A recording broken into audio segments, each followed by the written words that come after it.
Hello दोस्तों, office गुरुजी smart classes में आपका स्वागत है। दोस्तों, एक्सेल की स्प्रेडशीट टेस्ट सीरीज की हमारी ये 12वीं वीडियो है और आज इस वीडियो में हम एक्सेल के 15 ऐसे फॉर्मूलों को डिस्कस करेंगे जो कि आपके आने वाले Punjab and Haryana high court में स्टेनो या फिर क्लर्क के सीपीटी एग्जाम में बड़े काम आएंगे। तो दोस्तों, वीडियो बड़ा इंटरेस्टिंग होगा, तो आप इस वीडियो को बिना स्किप किए पूरा जरूर देखिएगा ताकि कोई भी इन्फॉर्मेशन मिस ना हो सके।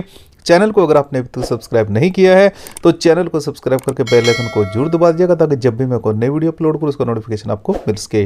तो जान देर ना करते हैं दोस्तों, जल्दी से शुरू करते हैं इस वीडियो को। तो दोस्तों, यहाँ पर जो हमारा सबसे पहला फॉर्मूला है या फिर ये कहूँ कि फॉर्मूलाज हैं वो है बेसिक मैथमेटिकल ऑपरेशंस। तो यहाँ पर हमारे 4 फॉर्मूलाज आते हैं, सम, सब्ट्रैक्शन, मल्टीप्लिकेशन और डिवीजन। तो अगर हमें फर्स्ट 3 वैल्यूज का इनका सम करना है तो हम क्या करेंगे, कीबोर्ड से अल्ट और इक्वल टू को एक साथ प्रेस करेंगे तो लेफ्ट साइड की वैल्यूज अपने आप सेलेक्ट हो जाएंगी। एंटर प्रेस करेंगे तो हमारा सम आ जाएगा। एक तो ये तरीका है। दूसरा तरीका है कि आप यहाँ पे इज इक्वल टू प्रेस करेंगे और लिखेंगे SUM सम, ब्रैकेट को स्टार्ट करेंगे और फिर इन तीनों सेल्स को एक साथ सेलेक्ट करके एंटर प्रेस कर दोगे तो भी हमारा यहाँ पे सम का फॉर्मूला लग जाएगा। एक और तरीका है दोस्तों कि आप इस सेल को सिलेक्ट करेंगे और उसके बाद टॉप राइट कॉर्नर में जाएंगे, आपको यहाँ पे एक ऑटो सम का फीचर मिलेगा, आप इसको यहाँ से सिलेक्ट करेंगे तब भी आपका यहाँ पे फॉर्मूला लग जाएगा। फिर हमारा है सब्ट्रैक्शन। तो सब्ट्रैक्शन के लिए आपने क्या करना है, इज इक्वल टू लगाना है, फर्स्ट वैल्यू को सिलेक्ट करना है, जो भी बिगर वैल्यू होगी, फिर माइनस के बटन को प्रेस करना है, फिर सेकेंड वैल्यू को प्रेस करना है और एंटर प्रेस कर देना है तो यहाँ पर हमारी सब्ट्रैक्शन हो जाएगी। उसके बाद है मल्टीप्लिकेशन। तो मल्टीप्लिकेशन के लिए भी आपने इज इक्वल टू प्रेस करना है, फर्स्ट वैल्यू को सिलेक्ट करना है, फिर कीबोर्ड से मल्टीप्लाई यानी कि स्टार के बटन को प्रेस करना है, फिर सेकंड वैल्यू को सिलेक्ट करना और एंटर प्रेस कर देना है तो यहाँ पर हमारी मल्टीप्लिकेशन हो जाएगी।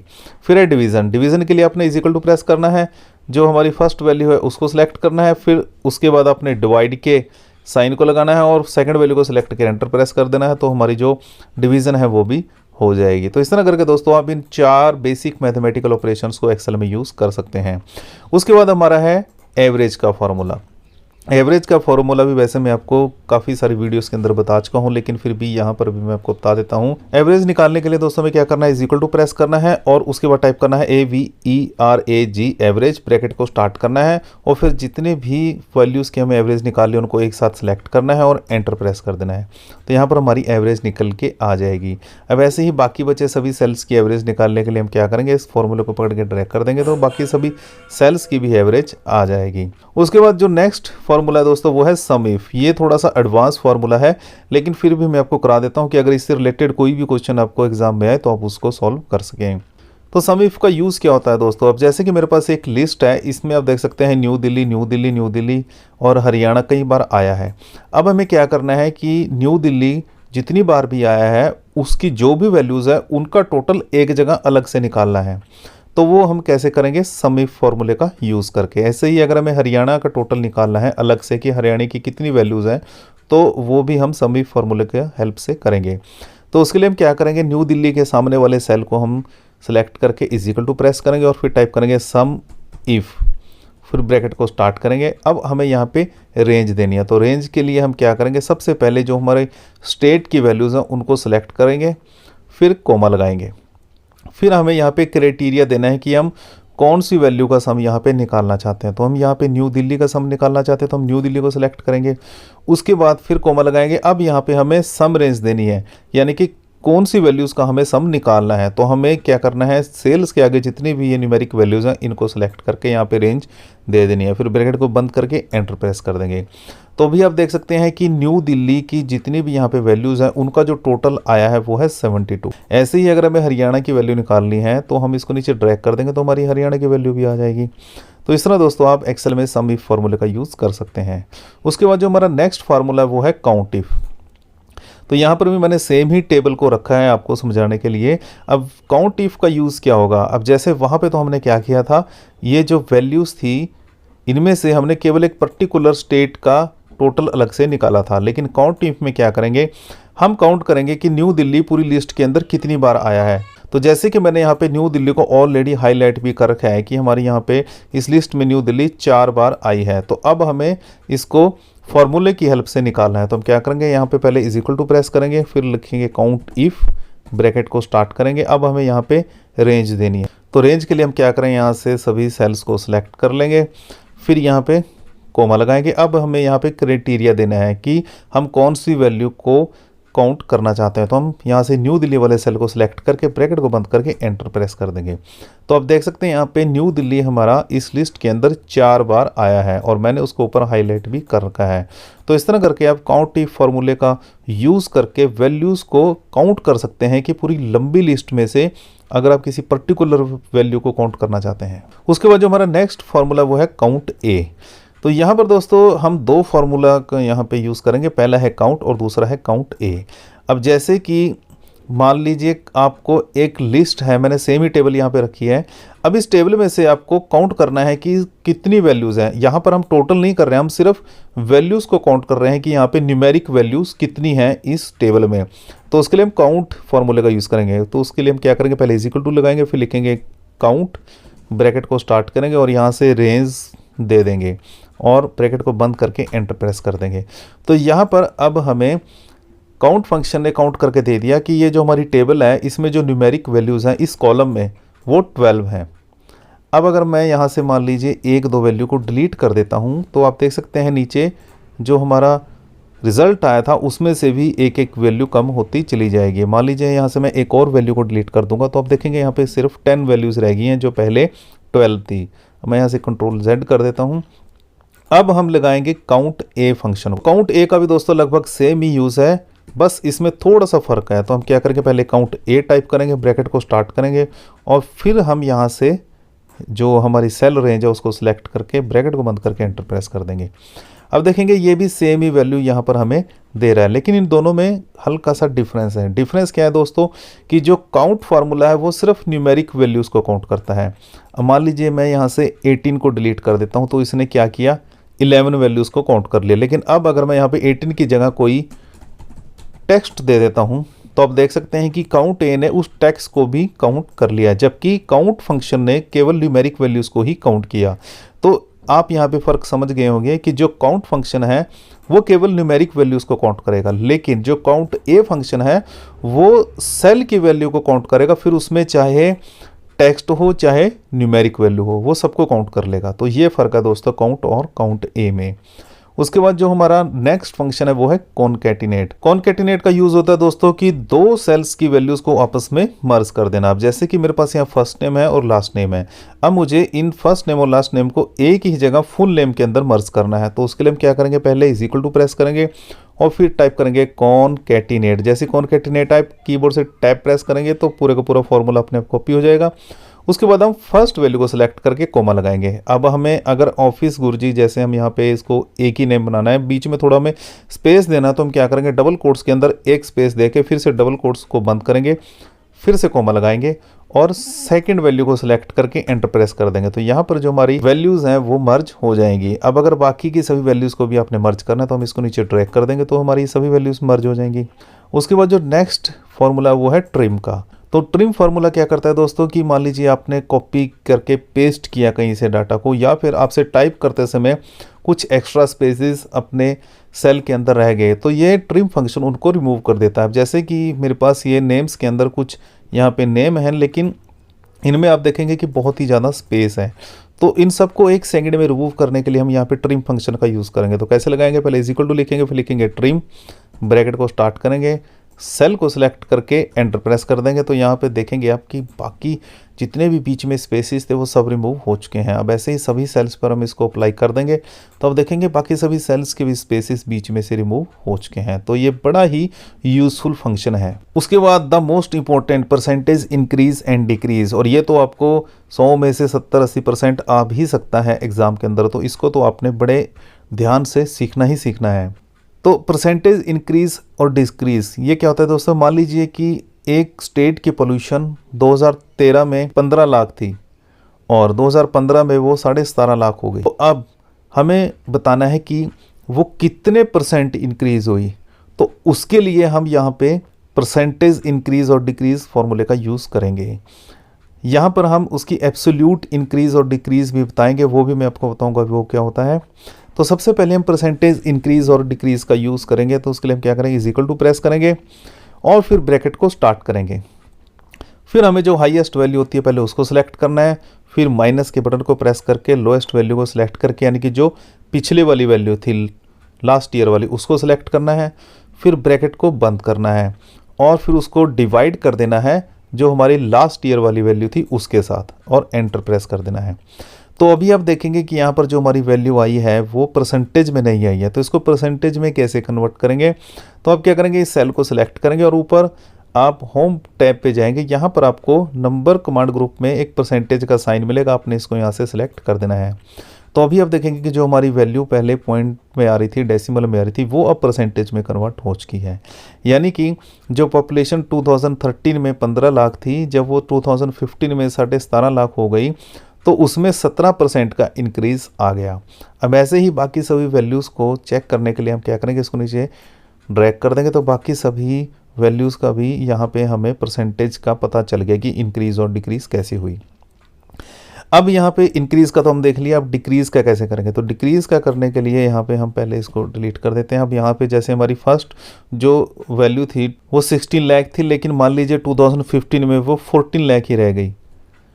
ठीक है, अब हमें इसका जो डिक्रीज परसेंटेज है वो निकालें, तो उसके लिए तो वही फॉर्मूला हम यहाँ पे यूज़ करेंगे। अपने इज इक्वल टू प्रेस करना है, फिर ब्रैकेट को स्टार्ट करना है, फिर आपने जो बाद की वैल्यू है पहले उसको सेलेक्ट करना है, फिर माइनस करना है पहले वाली वैल्यू के साथ, ब्रैकेट को बंद करना है, फिर उसको डिवाइड कर देना है पहले वाली वैल्यू के साथ और एंटर प्रेस कर देना है।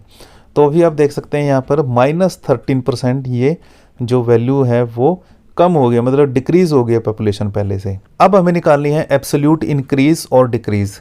इसका क्या मतलब है दोस्तों कि हमें पता करना है कि जो पॉपुलेशन हमारी 2013 में थी और जो 2015 में हुई है उसमें कितना फ़र्क आया है, फिर वो चाहे बड़ी है या कम हुई है, हमें उससे मतलब नहीं है। हमें सिर्फ पता करना है कि अगर बड़ी है तो इतने परसेंट बड़ी है, अगर कम हुई है तो इतने परसेंट कम हुई है। उसमें हमें कोई माइनस वगैरह का साइन नहीं चाहिए। अब जैसे कि यहाँ पे अगर हम एब्सोल्यूट वैल्यू निकालेंगे तो उसके लिए हम क्या करेंगे, ABS फंक्शन का यूज़ करेंगे। तो इज इक्वल टू लगाएंगे, फिर लिखेंगे ABS, ब्रैकेट को स्टार्ट करेंगे, एक बार फिर से ब्रैकेट को लगाएंगे और जो हमारी सबसे बाद वाली वैल्यू पहले उसको सिलेक्ट करेंगे माइनस पहले वाली वैल्यू के साथ, ब्रैकेट को बंद करेंगे, डिवाइड करेंगे पहले वाली वैल्यू के साथ और फिर एक बार ब्रैकेट को बंद करके एंटर प्रेस कर देंगे। अब देखेंगे कि इसको हमें परसेंटेज में कन्वर्ट करना है, तो हम क्या करेंगे, ऊपर परसेंटेज वाले बटन को सिलेक्ट करेंगे तो हमारी परसेंटेज में कन्वर्ट हो जाएगी।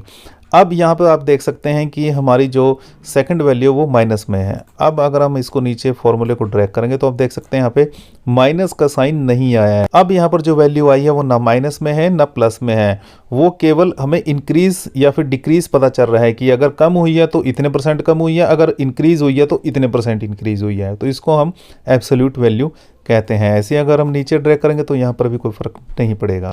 उसके बाद जो हमारा नेक्स्ट फार्मूला दोस्तों वो है टुडे का फार्मूला। टुडे का फार्मूले का यूज़ होता है दोस्तों डेट को पता करने की, आज की जो करंट डेट है वो कितनी है।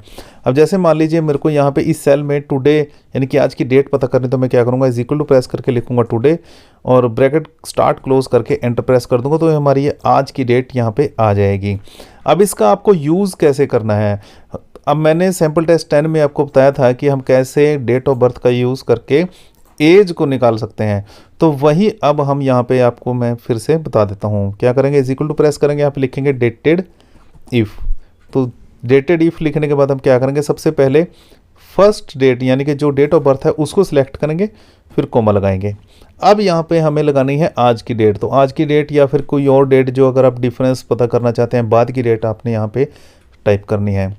तो हम यहाँ पे लिखेंगे टुडे, ब्रैकेट स्टार्ट क्लोज, फिर कोमा लगाएंगे। अब हमें अगर ईयर्स में चाहिए एज, तो हम यहाँ पे डबल कोट्स में कैपिटल लेटर में Y लिख के डबल कोट्स को बंद करके ब्रैकेट लगा के एंटर प्रेस कर देंगे। तो आप देख सकते हैं यहाँ पर हमारी एज निकल के आ चुकी है। अगर हम इसको नीचे ड्रैग करेंगे तो सभी नेम्स की यहाँ पे हमारे एज आ जाएगी।